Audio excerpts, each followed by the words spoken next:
welcome back to the channel. It is Sunday the 21st of September and this is my weekly channel update. This is my opportunity to show you the books that have arrived this week, things that I bought and all been sent by creators and publishers. I'm going to go through the games that I've played, but more importantly I'll have just a conversation or discussion point at the end. And this week this is a cry for help, because I don't know what I'm doing in this bit. So, well, I know what I'm doing as in the conversation topic, but what I mean is I don't know where to go or what to look at, because my wife has finally shown an interest in this. So I need help from you, the viewer, the subscriber, the member. Yeah, and I'll talk through that once we get to the discussion point towards the end. But actually, I've got a slightly different start, because I normally do a little bit of channel news. I haven't really got any news this week, obviously. I've got things coming up. So we've got a few live plays coming up. I've got one going out tomorrow, being run by Zane Daniel for Draskara for Shadow Dark. So this has been filled up from my Discord. So if you want to get involved in any of these one-shots, please do join my Discord. And then on Friday the 26th, we've got Minds of Moria for Shadow Dark. And this is a pre-written adventure, as it sounds, in the Minds of Moria, that is going to be a one-shot, and who doesn't love Lord of the Rings combined. So yeah, 2 Shadow Dark live plays. Both will go live on my Dungeons & Dyslexia tabletop channel. On the Wednesday night, I'm live with the review team. We're doing Ashes Without Number, which I'm really looking forward to seeing everyone's sort of thoughts and feelings on that, which is the so it's the sort of end apocalyptic one in there. So there's quite a few of those without numbers games. And then on Thursday, I've got a live interview with Chris Powell, the incredibly talented creator of All the Letters from the Dark, which I've reviewed all of them. I'm really excited to actually meet Chris, and I've got a ton of questions. So if you've got any questions for Chris about the Letters in the Dark series, come and join that. Okay, and also, before the last bit, I'm going to tell you where, if you are a fan of Cubicle 7 like me, and you're like a little bit of a bargain, I'm going to sort of tell you to just jump over to Humble Bundle. I'm going to put a link to it down in the video description. It is an affiliate link, so just for full clarification, they kindly sent me an affiliate link. But if you're a fan of Cubicle 7 and you want to buy anything, yes, you could just grab this. It's a very good Humble Bundle. But more importantly, so it's about $5. If you scroll down here, you're going to get, what's this, 8 items in this bundle. But one of the items is a 25% off token for discount for Cubicle 7's website. So if you're planning on buying anything from Cubicle 7 between now and, it's October, isn't it? Is it August? The end of August, you can get 25% off. So if you spend $5, so as long as you then spend more than $20 on the Cubicle 7 website, and I dare you to find a book for less than $20, it's actually, you're going to get all of this for free, 25%. And if you can spend $5 and then you go on and save more than $5 by buying something, so let's say you spend $50 on there. Yeah, you're going to save yourself $12. So you've actually then managed to, what have you done? You've only spent $7 on it. My maths is, you get the point. I kind of, I was actually really, and the whole bundle itself, the 29 bundle, is going to give you the starter sets, get you going for Warhammer Fantasy Roleplay, Wrath and Glory, Imperial Maledictum, and Soulbound, all stuff that I do cover quite a bit on this channel because I love all of those games. Okay, so that's enough of me telling you to go and spend money over there. Well, you're saving money. It's practically free in my twisted logic. Okay, so what did I play this week? As promised last week, I was finishing off the concluding part of the starter set for Acton Cthulhu. And there is going to be a spoiler in here, because, I'm going to timestamp this one deliberately, because if you don't want to know the end, what happens at the end of the starter set, you're probably not going to want to listen to this bit. But I'll timestamp it to move on. But yeah, spoiler-wise, the end battle is something that I really dislike when games writers do this. So in essence, I'm not going to spoil really the adventure, but in essence, they turn up somewhere and they've got there's like hundreds of these creatures to fight. And it talks about, pulling some in and out. And I don't like that in an instance anyway, because it feels a bit weird why only a few would be fighting. But as they're going to try and kill the MacGuffin, it's better than a MacGuffin, but again, try not to spoil it. Another faction turns up. So you've got this epic three-way big battle that you have to kind of try and work out as a games master on how you're going to abstract this big sort of battle that's going on and make it feel like only a few of them want to actually attack the player characters. And then at a certain stage, there is another party. Well, there's a split in one of the parties, so you've got a four-way combat going on, three other factions fighting. All it was a mess. It's a mess. So I basically cut most of that out and made the main focus on my players, because that's the most important thing. Your players should be, for me, the heroes of the story, not other stuff going on and other factions fighting to help them achieve their goal. Personal choice. It's just not something I like. It's not a way I'd conclude a very epic, good game. The adventure itself is really good. It's obviously a little bit railroady. It is a starter set after all, but all the players loved it and they want to carry on. So I'm probably going to move them towards Atlantis, which seems like a really interesting adventure. On Monday night, I carried on with Warhammer Fantasy Roleplay, and we've all had these sessions. It was a bit of a talky Mm-hmm. Unfortunately, me and another player weren't involved in the talky. So for about two and a half hours of the adventure, we were just listening to what was going on, because we were in a different area. And I'm the priest, so I'm trying to heal and look after the other players, because two of them have got broken legs and hips. So I was doing that, and the witch, is the witch find up witch hunters, aren't they? Basically went out and did all the talky stuff. So yeah, we didn't do a lot, but it's still good. I actually don't mind those sessions, because you don't want it all about combat, especially if you're Warhammer Fantasy Role Playing, a la the fact that one of the players is going to be bedridden for the next 31 days, because I'm not a good enough priest yet to fix broken bones. So yeah, avoid combat in Warhammer Fantasy Roleplaying if you can. Friday night, we had a live one-shot of Mothership, and it was actually the first time I've ever played Mothership. I've ran it several times, really enjoyed it, and actually playing it, it's as fun as I thought it would be as a games master. I'm not going to spoil it. It is on the Tabletop Tales, so go and watch that. It ran through about 2.5 hours, which is what we're trying to keep them through to.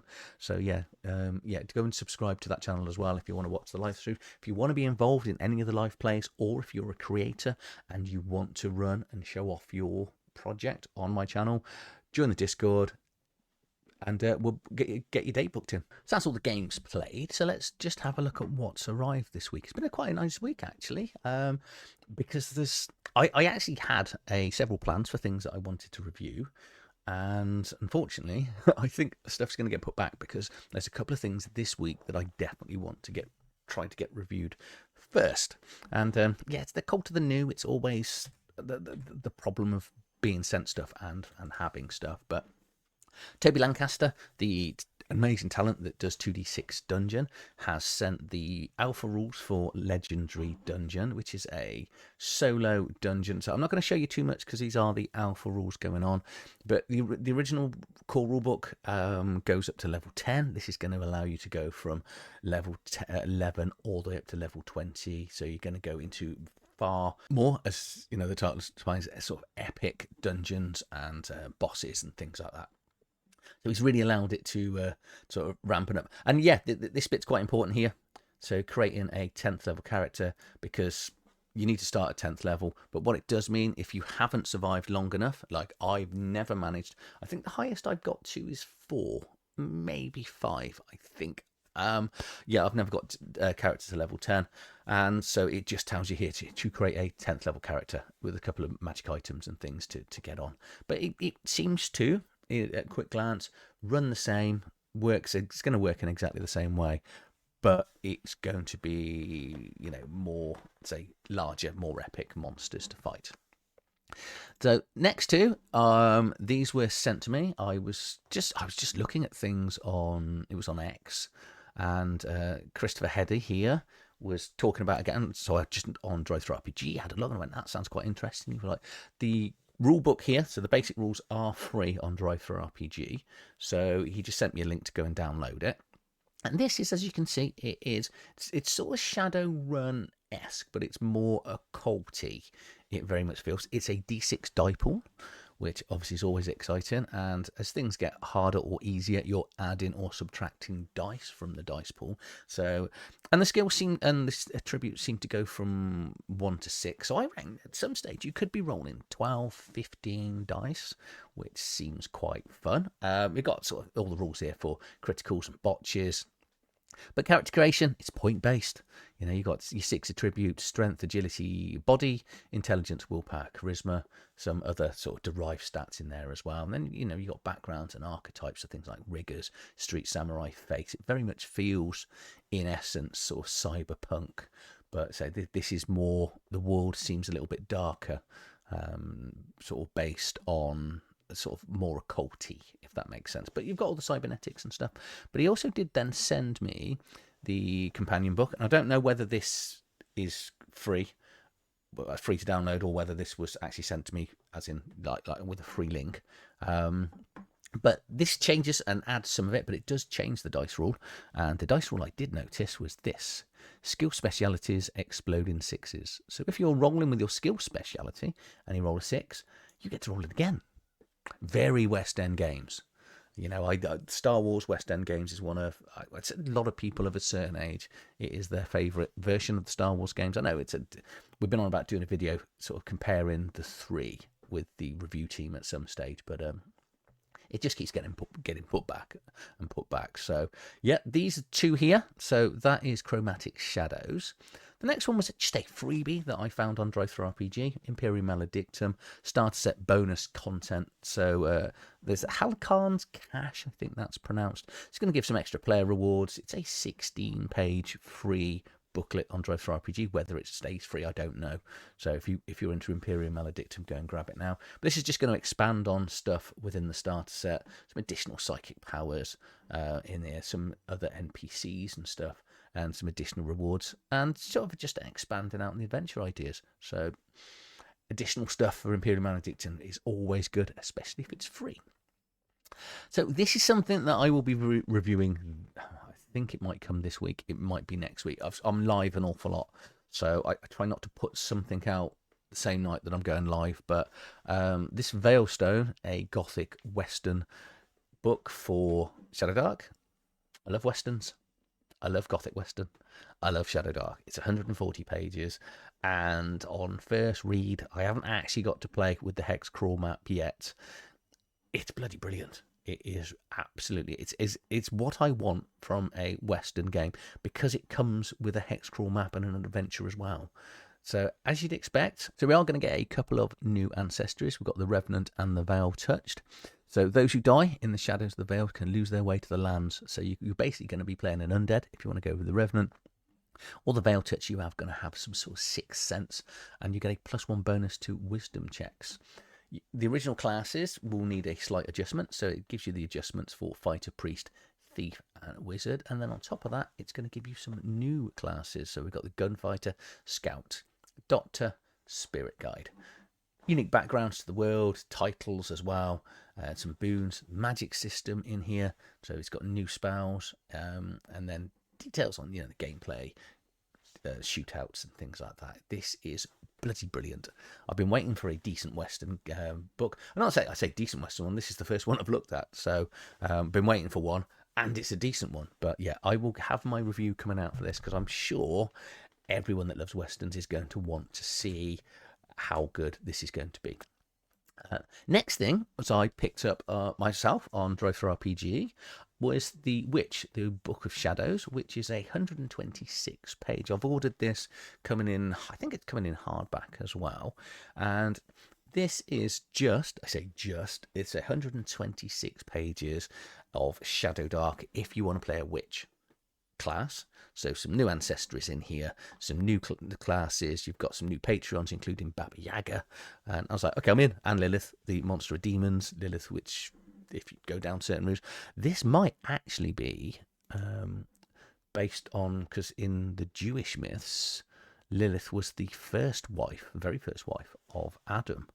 There's certain books that say, so I don't know whether it's going to go down that route, which is always the story, wasn't it, from Vampire the Masquerade? That was the background that used for Lilith. So yeah, I was like, do you know what? More Shadow Dark stuff's always good, but this is big. There's a lot in here with familiars, a lot of new occult spells, and I was like, do you know what? Hopefully, let's just highlight the creator writer, Timothy Brannan. I really hope that he does this for more, because it's good. This is really good. This is good. Okay, next one was, I've been nagged to do the next one, so I've picked up a copy. I've been trying to find a physical copy for a while. I can't, so I've just plumped on to onto DriveThruRPG, and I will probably end up Lulu-ing it, and that is Into the Cess and Citadel, because, you know, this is the follow-up to Into the... I always get the wrong way around. Is it Wild and Weird? I think it's that way around. And obviously I did cover Ave Nox as well. But this is a random encounters and tables and new cults and districts for cities and building cities. So Into the Wild and Weird, Into the Weird and Wild, whichever way around it is all about exploring the wilderness. The video is up on my channel, the review on it. And I nearly picked this up at the same time, but funds and things. So yeah, this is...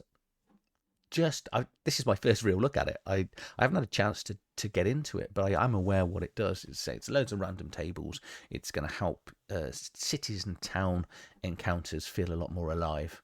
And if it's anything like The Wild and Weird, then it's going to be amazing. So again, this is something that hopefully I've got. There's 3 things in this week's that I definitely want to get reviewed, and I just...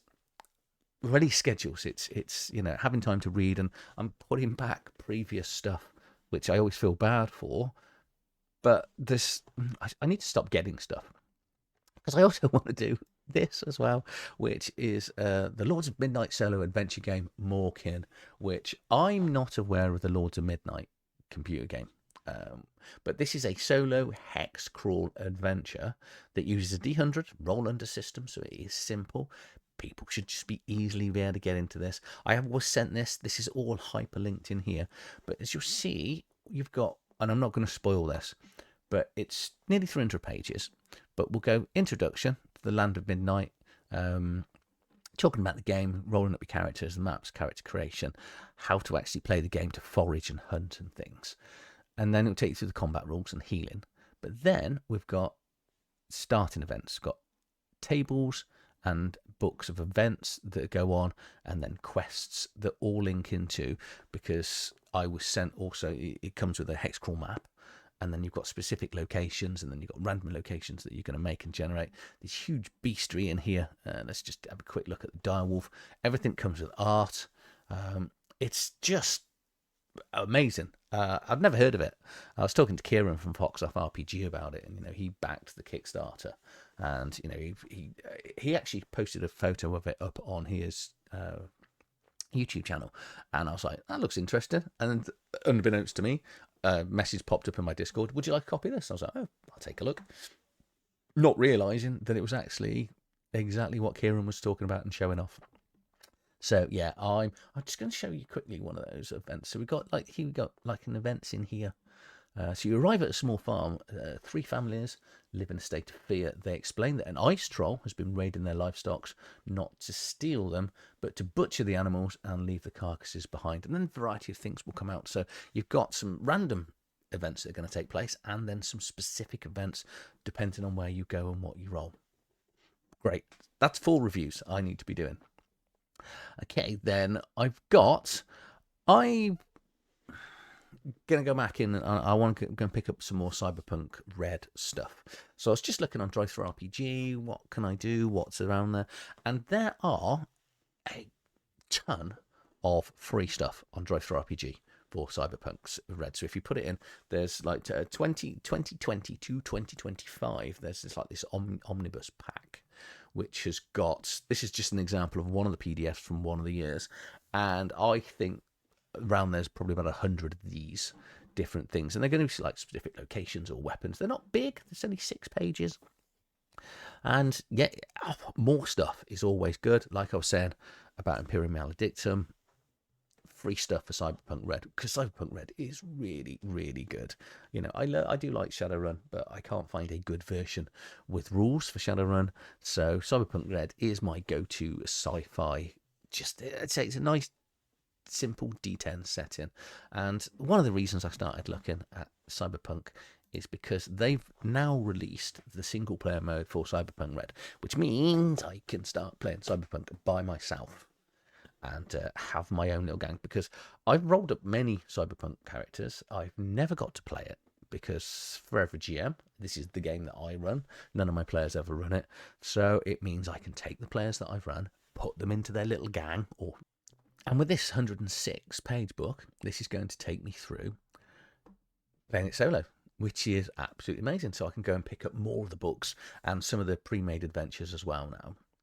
Obviously, you've got your map here of Night City, but like you'd imagine with any of these solo, it explains how to do it, how to set up, and then we're going to get into tons and tons of random tables. So setting up clocks, bombs, how to do a campaign, and then yeah, it's just look at that random tables, or just look at those random tables, I should say. So yeah, looking forward to this. Right, so that's me done on everything else. So let's get into why I need help from you. So my wife has never really shown any interest in this hobby, nor have my children, and I've talked about it a fair amount of times on this channel. And I find it quite sad because, well, you know, you can't force people to do this. But in recent weeks, we've started playing games.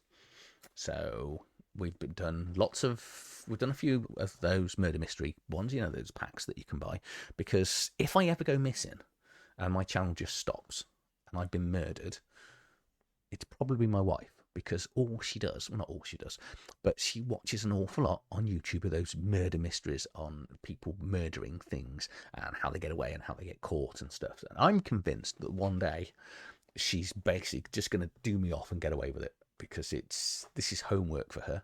It's probably not, but so we played some of those, and so that's the sort of thing that she really likes. She does like Lord of the Rings, and you know, she's a little bit nerdy. She's not a massive Star Wars fan, so it's not sci-fi. So a little bit fantasy is in there and appreciated. Maybe it's because she fancies Aragorn. Doesn't fancy Viggo Mortensen. Fancies Aragorn. I suppose people like that with Legolas, aren't they? Because Orlando Bloom just looks significantly different. Anyway, side point there. But so, and we've also started playing some Unmatched. But I'm now thinking I could probably, do I now move her to try and get her into the hobby? So I want to keep it cheap. So do I get a board game that's then, you know, has character development? But I recently discovered a term, duet role-playing, because I've got a lot of solo stuff and I've got a lot of co-op stuff, and I don't think I could get her to play things like Kernethelus or Machine Gods of the Nexus Void, anything from Black Oath Games, because Alex, I love you, but your stuff is probably a little bit dark initially to get her into, and she does like murder, killing, investigation type things, and your games don't seem to be that. There may be one that you've got. So this is my weekly. I need help. Where do I go? What do you know? I've considered Call of Cthulhu, and I've had a little bit of look at the starter set, and I think I need what's called a duet game, because I think if we do co-op, that's a little bit of extra work. I like the idea of games mastering for her. So a 1v1, well, not 1v1, but 1-and-1 game. Okay, so, and they're called duet games. And as luck would have it, as I was preparing for this video today, Mike, the Erudite Erudite GM, has actually done a video on his channel on duet games. But for time reasons, I haven't even had a chance to watch it. So that's how I know that that's what they're called. So I've managed to do a little bit of Googling, and I found a couple of things here. But I'm hoping that you, the viewer, subscriber, member, Discord member, wherever you watch me from, that you've experienced this and you can think of things that I can basically throw out to get my wife to into it really, because I found a couple of websites, and we've got this one here. We've got Duet Games, which is on tabletopshelf.com, and then we've got some Duet games on Itch. Well, I've heard of Itch slightly, but I'm terrible. I do judge a book by its cover, which I think we all do. We like to pretend that we don't. But I don't know anything about these. I do have Be Like a Crow. I picked it up on, I think it was a Humble bundle. But I'm kind of hoping that people have got experience in this, and they can. Because my biggest worry is that I buy one, and she doesn't like it, and it's rubbish, and then she's completely put off. Because I love the thought of getting her into this hobby and do, it's like when I was talking to Zane and Bunny, they met through role playing. I've never, other than once years and years back at college, actually sat down and role played with a female. It's just never happened. And since having the group that we've got, no one ever, you tell people about it, and but it's very hard to even get a gaming group face to face nowadays. So if I can pick up some of these Duet games and say these look amazing, it would be really nice to be able to do this. I'm enjoying gaming, as in gaming with my wife, but I just love the idea, and then potentially move on to co-op games. If she likes it, maybe the kids might want to get involved, and next thing I know, I've got a family of little nerdlings that are interested in daddy's hobby, so to speak. But yeah, that's my weekly discussion point, really, is I say there's just loads in here that look amazing, but I don't know anything about it. I can click on this and, Dark Quest for an Errant Knight, but I'd kind of, if anyone's got any hints or tips, let me know. Just drop me down in the comments below if you've done this, you've experienced it. Is it even is even 1 versus 1 good? Because I've considered, the one thing I have considered, because my wife does love Lord of the Rings, is whether I just create her a character using the Strider mode rules, and then just allowing her to, because Strider just gives you a more powerful, more rounded character. Because the problem of 1v1 role playing, because whenever I've tried it in the past, it's very, very difficult to do anything. I did a 1 versus 1 Pendragon campaign. I was at college, so it was many years ago, and it was all right. I was the knight, but obviously you're not very rounded. So it's quite difficult for the games master. Hence the reason that I didn't know this Duet game and the amount that I was showing that existed. So yeah, Strider mode might be the option. I don't want to just run a Call of Cthulhu solo adventure. I think that might not work well. But yeah, if you can think of any mystery or fantasy 1v1 Duet games, let me know. And Alex, if you're watching this and you've got something that isn't quite as brutal and dark that I can sort of teaser in with, let me know in the comments below as well. But that's it. So say I'm going to be live back tomorrow with Draskara for Shadow Dark with Zane Daniels, which is if you haven't watched my interview with them, their book looks amazing. Unselected. Why can't I remember the name? Unselection. Oh, I can't remember. Unnatural Selection was their first book, and these are going to be the world books for. And that's actually going to fit in. Go and watch the interview. It's going to be an amazing Kickstarter. I think it's going direct on BackerKit, if I remember. Only spoke to him 2 weeks ago.